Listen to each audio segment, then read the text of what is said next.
Operators of 4 nuclear plants in Japan are taking a step toward a goal that has been distant for a couple of years. They say they're preparing to apply for permission in July to restart reactors. Only one plant is online following the accident in Fukushima. Utility companies must meet new rules in order to fire up others. NHK World's Yoichiro Tateiwa explains. The 4 plants in question are dotted across Japan, from the south to the northern island of Hokkaido.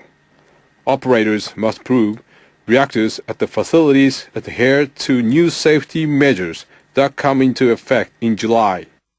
Nuclear regulators developed the guidelines in response to the 2011 accident at Fukushima Daiichi. Japan has 17 commercial nuclear plants. At one point, all of them were offline because of the Fukushima crisis. Government leaders allowed the operator of the Oi plant to restart 2 reactors last summer. They were concerned about the power shortages. Nearly a year later, the safety requirements facing the plant operators are even tougher. We hope to restart reactors as soon as their safety is confirmed. The new guidelines will force operators to prepare for severe accidents, including power outages and meltdowns. They must build a separate control room off-site to serve as a backup facility. And they must install filters on vents used to release pressurized air in the reactors. That will limit the escape of radioactive substances during emergencies. Operators will also be required to introduce tougher measures against tsunami. They will have to study the potential height of tsunami and build seawalls to withstand the largest waves. Officials at the Nuclear Regulatory Agency say they will set up 3 20-member teams to screen applications, but some experts are concerned the system will not be effective. The new regulations cover severe accidents, which previous guidelines did not. The examiners have little knowledge of this area, so they'll be learning and making difficult decisions as they go. That raises doubts about their expertise. Regulators say it will take 6 months to a year to complete the reviews. But the issue is not how long the work will take, but rather how effectively it will be done. Medical health professionals have checked workers at the site of an accident at a Japanese nuclear laboratory. They say 30 people there were exposed to radiation, and they still have to check 6 others. Researchers were conducting an experiment on Thursday at a lab northeast of Tokyo. They were bombarding gold with a proton beam to generate particles, but something went wrong. Spokespersons for the Japan Atomic Energy Agency say 28 men and 2 women were exposed to radioactive substances. But they say the health of those they've checked was not put at risk. The authorities are looking into what happened. They're also trying to find out why the people who run the lab waited for more than a day to report the accident. According to a follow-up report on a radiation exposure accident last week, researchers at the Japanese laboratory went on with their work even after an alarm went off to report an equipment malfunction. The accident occurred at a Japan Atomic Energy Agency facility in Ibaraki Prefecture at around noon on Thursday. The scientists were bombarding gold with proton beams to generate elementary particles. When the alarm went off at around noon, the equipment automatically stopped, but the researchers reset the alarm and resumed the experiment without looking into the cause. The radiation level within the facility rose after about 90 minutes. The researchers temporarily stopped the experiment and turned on exhaust fans. It seems the fans blew some radioactive substances into the outside environment. When the radiation level dropped, the work resumed. The researchers finally stopped the experiment after 4 p.m. when the level rose further. The equipment malfunction created an unexpected amount of radioactive substances. At least 6 male researchers were exposed. Physical examinations of other workers are continuing. Radiation checks outside the facility did not take place until the following day. It took the operator 1.5 days to report the accident to the Nuclear Regulation Authority. Agency officials admit the series of actions were inappropriate and will investigate the accident. Thank you very much, everybody. A troubled, plagued nuclear facility in central Japan is facing another setback after being offline for much of its 19-year history. Regulators have told the operator of the Mungju fast breeder reactor not to prepare to restart the unit until improvements have been made. Nuclear Regulation Authority officials gathered to approve an order they issued earlier this month. The prototype reactor generates power using plutonium extracted from spent nuclear fuel. A government inspection last year found about 10,000 missed equipment checks. A government inspection last year found about 10,000 missed equipment checks. What the fuck? Regulators criticized the Japan Atomic Energy Agency for inadequate safety management. They've ordered the operator to show improvements have been made before preparing to restart the reactor. The agency must implement a system that allows accurate checks of all equipment and ensures maintenance is carried out. It also has to review security measures to make sure safety is the top priority.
Government officials are grappling with another problem for the nuclear energy industry. They're debating how to dispose of high-level waste produced by power plants. What's so funny now? I sometimes just think funny things. The government enacted a law in 2000 to bury the waste hundreds of meters underground, but the plan stalled when people living near candidate burial sites opposed it. Top scientists recommended scrapping the policy. A panel of government experts has reopened discussion on the matter. Some want to press on with the plan, but only after informing the public about the options and asking local governments to cooperate. Others say it's time to think of new options. Officials will also discuss whether Japan should continue reprocessing spent nuclear waste or dispose of it directly. Officials will also discuss whether Japan should continue reprocessing spent nuclear waste or dispose of it directly.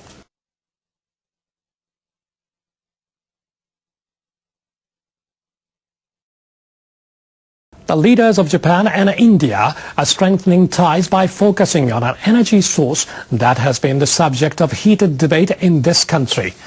They've agreed to move forward with negotiations to sign a nuclear power pact. The deal would allow Japanese companies to export atomic energy-related technology. Prime Minister Shinzo Abe and Prime Minister Manmohan Singh signed a joint statement after a meeting in Tokyo. The countries will speed up negotiations so they can conclude a deal soon. Indian leaders want to build more nuclear plants and they are looking to Japan for help. The statement also calls for mutual efforts to work toward the abolition of nuclear weapons. But some Japanese are reluctant to commit to this pact. India has nuclear arms, and it has yet to sign the Nuclear Non-Proliferation Treaty. The leaders have also agreed to promote joint exercises involving Japan's Maritime Self-Defense Force and India's Navy. Government officials on both sides are expected to appoint representatives to a working group to look into exporting Japan's US-2 rescue amphibious aircraft to India. South Korean nuclear regulators have shut down 2 reactors after determining some parts had fake safety certificates.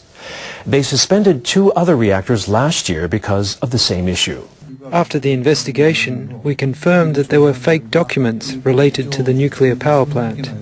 Officials with the Nuclear Safety and Security Commission say cables in 4 reactors located at 2 separate plants were not tested properly.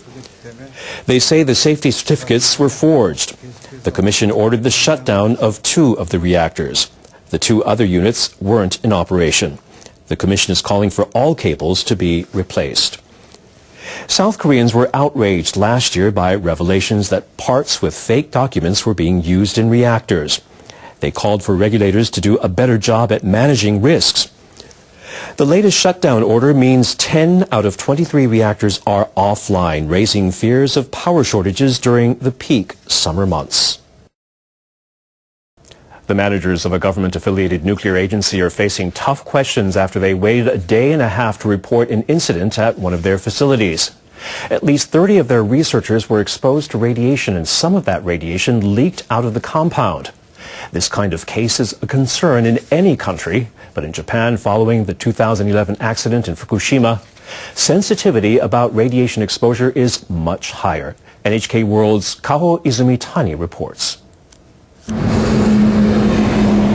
Researchers at the Japan Atomic Energy Agency facility investigate the fundamental components of matter and matter interactions. On Thursday, they were operating equipment that bombards gold with proton beams to generate elementary particles. The radioactive substances formed usually remain inside the gold, but a malfunction made the beams 400 times stronger. That melted the gold and released radioactive substances directly into the air. An alarm went off, shutting down the equipment. The researchers couldn't find the reason for that alert, so they reset the alarm and kept working. In addition, they turned on the exhaust fans twice to lower the radiation in the room. It's believed radioactive substances leaked out of the facility. We sincerely regret this outcome. The team was initially sent home without receiving a proper medical checkup. At least 30 people were exposed to a maximum radiation level of 1.7 millisieverts. That's considered to pose no health risk. It took facility managers a day and a half to report the incident to the government. Both our understanding and handling of the situation were inappropriate, even if we were trying to lower the dose inside the facility. People in a village that's less than a kilometer away are worried. It's scary. They should have notified us immediately. The Nuclear Regulation Authority has initially classified the incident as a level 1 out of a 7 on an international scale, saying the Japan Atomic Energy Agency didn't handle the radioactive material appropriately. As a point of reference, the accidents in Fukushima and Chernobyl are ranked 7.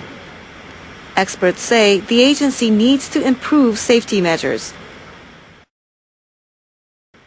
The fact that there was no protocol and there was no preventive equipment for preventing the radioactive materials to be released outside of this facility, and that people were not prepared for public relations, for disseminating the fact that the accident happened, and this should have done in a different way, especially after the Fukushima Daiichi accident. After the Fukushima accident, the nuclear industry in Japan faced domestic and international criticism for its poor crisis management and delayed information sharing. This latest incident suggests that the work to change what some consider a culture of complacency is far from over.